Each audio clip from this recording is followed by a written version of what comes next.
Mais um outro teste aqui da lavadora Consul CWM13. Todas agora, né, com pressostato on-board, não tem mais pressostato mecânico. Vou colocar aqui na tomada.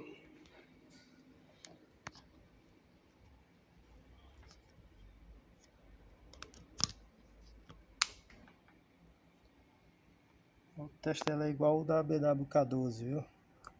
Vamos pra cá. 1, 2, 3. 1, 2.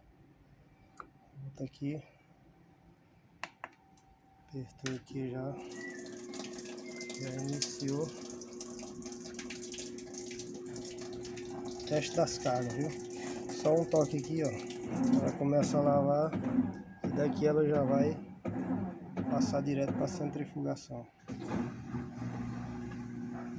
Bem rápido aí.